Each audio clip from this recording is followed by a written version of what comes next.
YouTube family, and welcome to Mama Don's Kitchen. And today in my kitchen we're making Zuppa Toscana soup. Okay, like have you ever been to Olive Garden? You know that they have this soup. I love this soup. I just don't like paying for the soup because they're expensive, especially just for that little bowl they give you. So I went online searching and I found a recipe that I like. Of course I had to switch it up because it has spinach in it, and the one at Olive Garden actually have kale.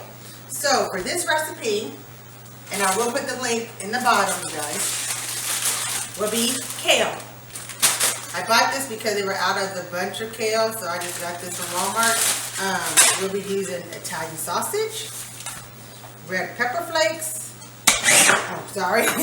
one onion chop, 4 slices of bacon and cut. I just use my kitchen shears, which is, just scissors for meat. A tablespoon of garlic, a cup of heavy cream, of course chicken broth, potatoes. I cut and they're thinly, well not thinly, but they're sliced. This is what they look like, you guys. You can use a bigger the bigger like the Idaho potato, but they just take longer to cook.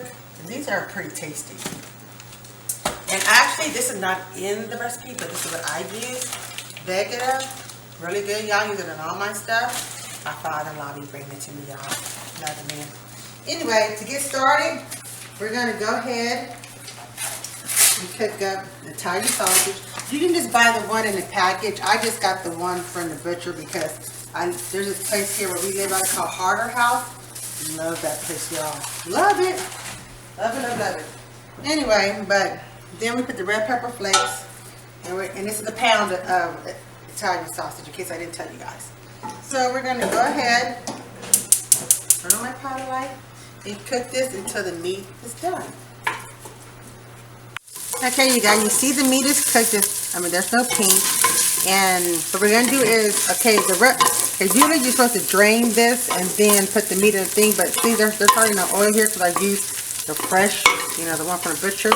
So I don't do that. I'm just going to put it over here. Honey, can you come over here? We're going to put this in a bowl here. We're going to set this aside. Wait a minute.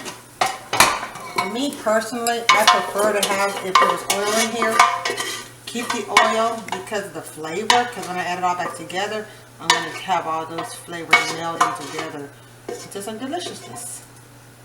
Now, I'm going to turn my thing low. Then we're going to get the bacon, and we're going to cook it in the same pot, you guys. In here, honey. We're just going to cook it until it's crisp. That's 10 minutes, or yours might take longer or shorter, just depends. We want the bacon cooked, so I'll be back when the bacon's ready. Okay, now we're going to add in the garlic, guys. And the onions. And we're going to cook them until they're translucent. And we'll be right back. Okay, you guys, once we add, like the garlic and onions, saute, you guys can smell amazing. I wish you could smell this. Now you're going to add in the chicken broth. And because I got these big ones, it'll be like 1.5 of these, like these 8 ounces. But the recipe will be down there. You could already have it in a different container if y'all wanted to. But I ain't doing all that, because that means I got more dishes to wash. So that ain't happening, not over here. Anyway, put them in here. Yeah.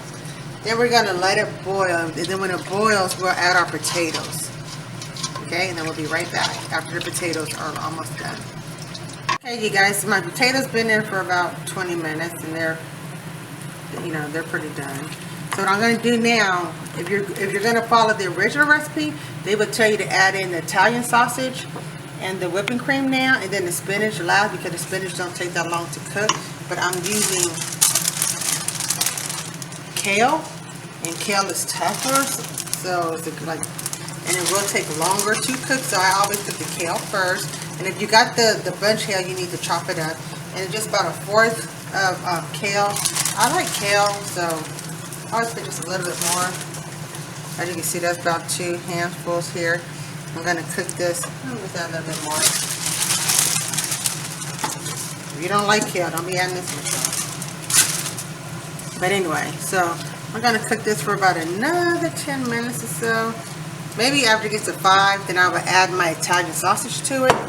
And then when it's completely cooked, then I'll add in my whipping cream. But we'll be back for that. You guys, this is the kale. As you can tell, see how it has cooked down? Almost just like greens. Really, they're tender, ready to eat. So what I'm going to do here is add my sausage, my Italian sausage I'm adding, with olive, the oil sauce in it. And I'm going to stir this up a little bit. See? Now, what you can do, you can add in salt and pepper, but I use this here like I told you guys because it's already salty. So if you don't have this, honey, you got that? If you don't have that, then just use salt and pepper. But if you're using this, use it sparingly, you guys, because it's really salty, right, honey? So you will have to taste how you know how much you want. You can always add it later, but I just start off with just a little, a little bit. Then we're going to add, last but not least, is the whipping cream. Of course, this has been room temperature. Listen now. So see it again with the color. Reminds us of Olive Garden. But today is just so much flavorful here. Because sometimes when I go to Olive Garden, y'all, the kale be like still tough. And I'm like, dang, did they not cook this all the way? Or did they get a late start on this? What? But at least home, you know it's cooked, you guys. I wish you guys can smell this. Let me get a spoon so I can just taste this for you guys before we log out. Just the juice, you guys, and it's like, y'all, you know what? I don't even need no more salt, y'all. This is like on hit. Or as my daughter said, on point. Because I be saying it wrong, she said. But anyway, and thank you for coming to my kitchen this week, you guys. Sorry I've been like, I didn't have a video last week, but this week with the snowstorm, and I was outside for 4 hours, you guys, almost 4 hours, doing, what was that, honey, snow removal. I fell down one time in the ice, but that's all right, because I'm back up, y'all. I made it. So, so this soup will be good for the cold wintry thing, like it's cold to me. So I'm going to have me a bowl of soup. But until next week, you guys, let's see what's cooking in Mama Don's kitchen.